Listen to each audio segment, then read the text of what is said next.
صل على سيدنا ومولانا محمد وعلى سيدنا علي وسيدتنا فاطمة وسيدتنا زينب وسيدنا حسن وسيدنا حسين.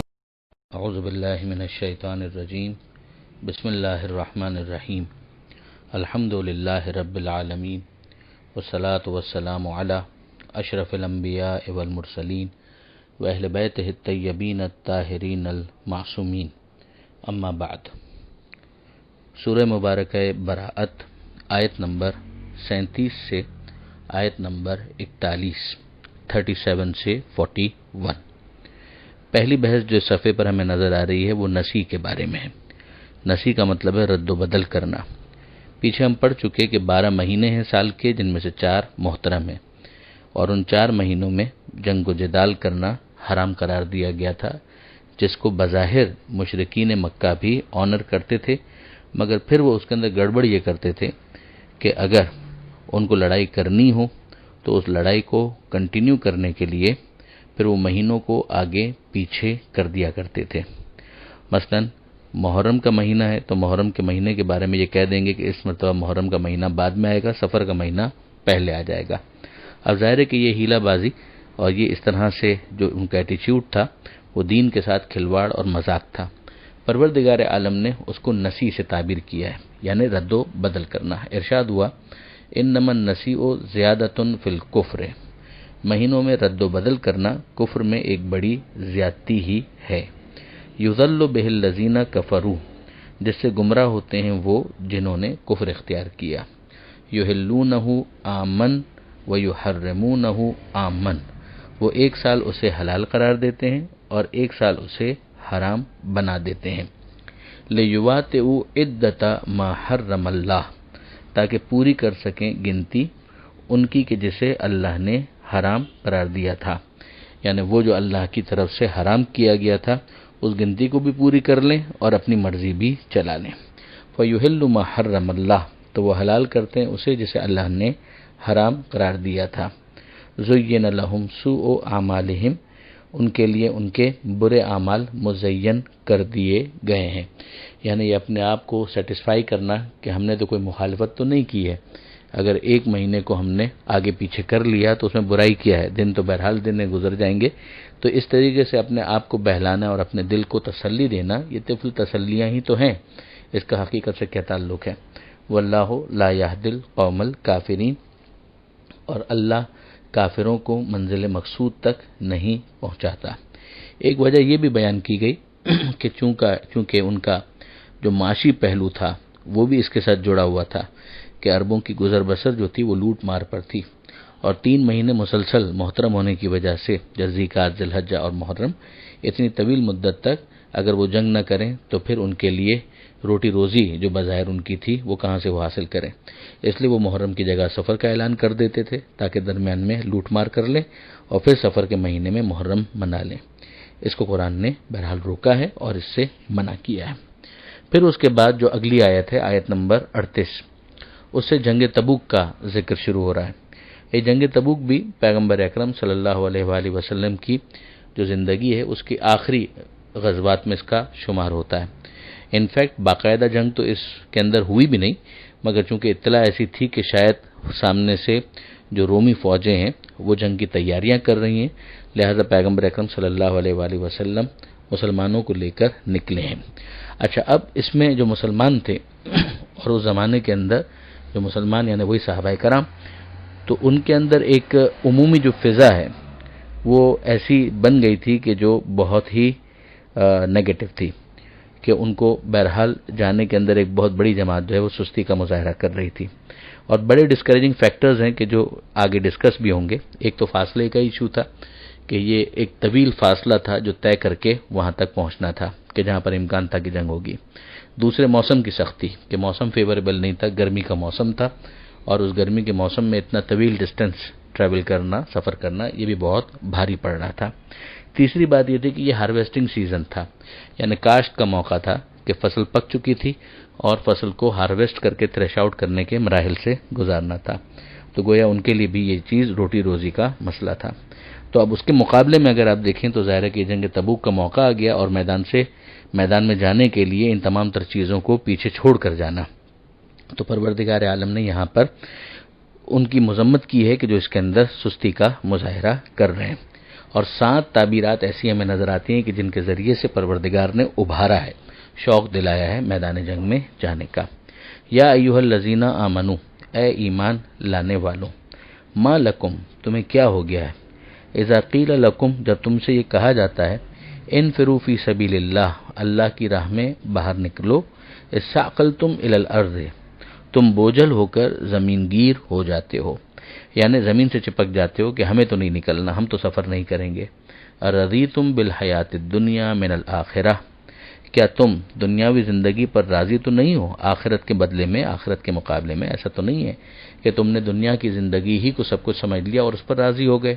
فما متاع الحیات الدنیا فی الآخرۃ الا قلیل، تو دنیاوی زندگی کا سر و سامان آخرت کے مقابلے میں بہت کم ہے، بہت تھوڑا ہے. اب یہ آپ دیکھیں گے کہ اس کے اندر کنونس کیا جا رہا ہے تاکہ وہ جو سستی کی کیفیت ہے وہ دور ہو جائے. اور آگے جا کے بات آئے گی کہ جو 3 افراد تھے انہوں نے اسی کے اوپر اصرار کیا اور وہ نہیں گئے، بہانے بناتے رہے، اور بہرحال پھر ایک تعداد ہے جو چلنے کے لیے تیار ہو گئی. اب آگے پروردگار عالم فرماتا ہے کہ ان لا تنفروا، کہ اگر تم باہر نہ نکلو گے، یعذبکم عذابا علیما، تو وہ تمہیں دردناک عذاب کے ساتھ سزا دے گا. وَيَسْتَبْدِلْ قَوْمًا غَيْرَكُمْ، اور تمہارے بدلے کسی دوسرے گروہ کو کھڑا کر دے گا.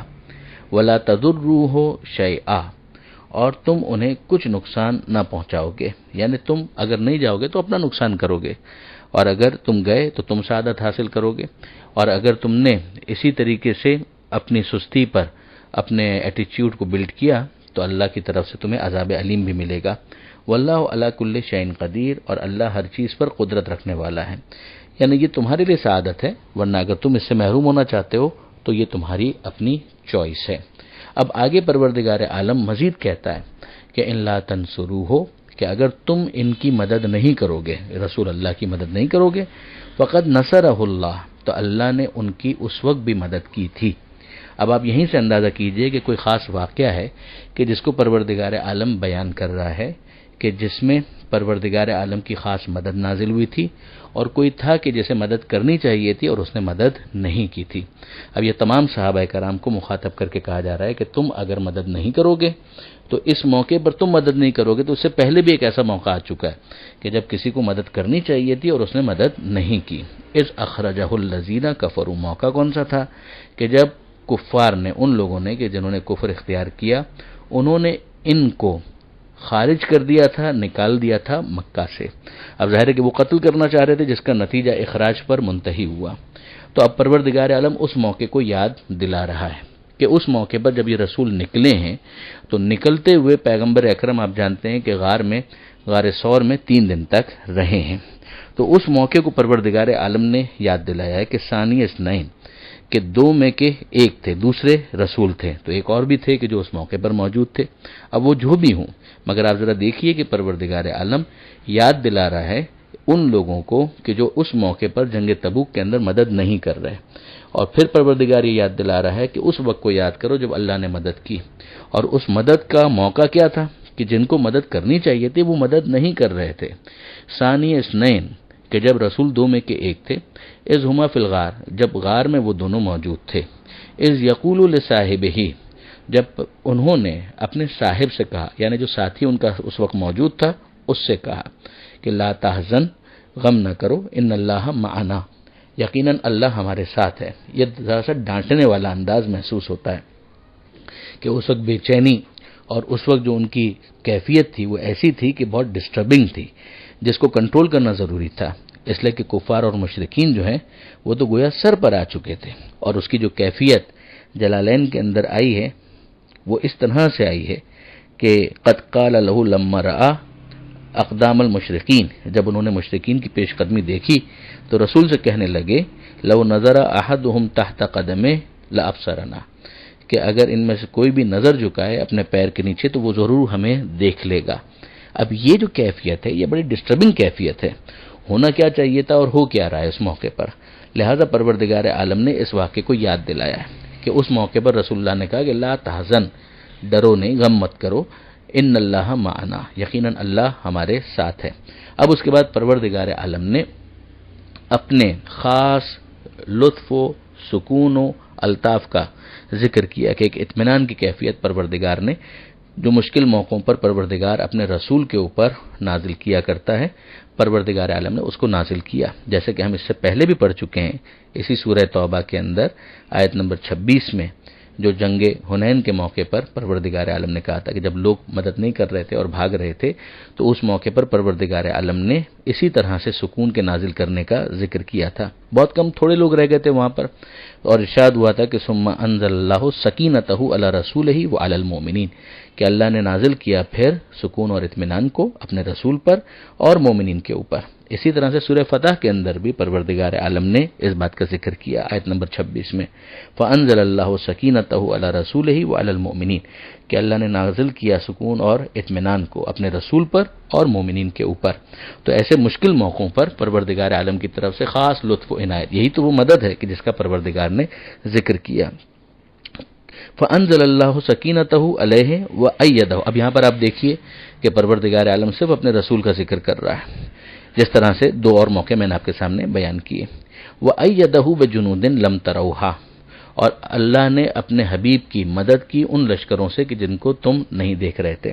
یہ جنگ حنین میں بھی ہم دیکھ چکے ہیں کہ اسی طریقے سے ان لشکروں کا ذکر آیا تھا، اور وہاں پر بھی یہ بات کی گئی کہ فرشتوں کے ذریعے سے کہ پروردگار نے مدد کی، اور یہاں پر پروردگار عالم نے اسی چیز کو بیان کر دیا. اور پھر ارشاد ہوا کہ وجعل کلمۃ الذین کفروا السفلی، کہ اللہ نے کافروں کو اور کافروں کی بات کو نیچا کیا، اور اللہ کی بات جو ہے وہ سب سے بالا ہے. وکلمۃ اللہ ہی العلیٰ واللہ عزیز حکیم، اور اللہ زبردست ہے، صحیح کام کرنے والا.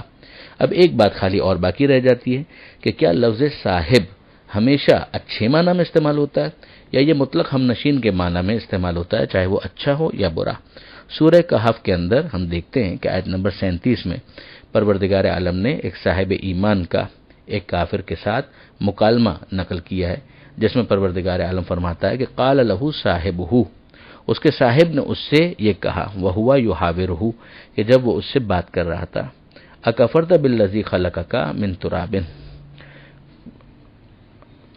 اس نے کہا اپنے صاحب سے، وہو یحاورہ، جب اس سے وہ گفتگو کر رہا تھا کہ اکفرت بالذی خلقک من تراب، کیا تم کفر کرتے ہو، انکار کرتے ہو اس کا کہ جس نے تمہیں مٹی سے پیدا کیا. اس سے بھی آپ اندازہ کر سکتے ہیں کہ صاحب کا لفظ جو ہے وہ مطلق ہم نشین کے معنی میں استعمال ہوتا ہے، کبھی اچھے اور کبھی برے کے معنی میں.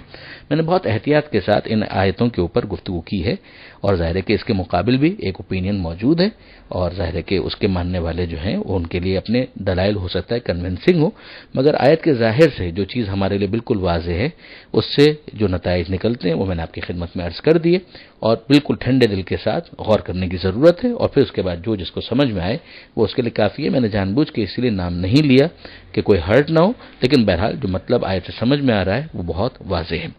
پھر اس کے بعد آیت نمبر 41 ہے کہ جس میں پھر پروردگار عالم، یہ تو ایک انسٹنس کوٹ کرنا تھا، ایک ایگزامپل کوٹ کرنی تھی کہ ماضی میں بھی ایسا ہو چکا ہے.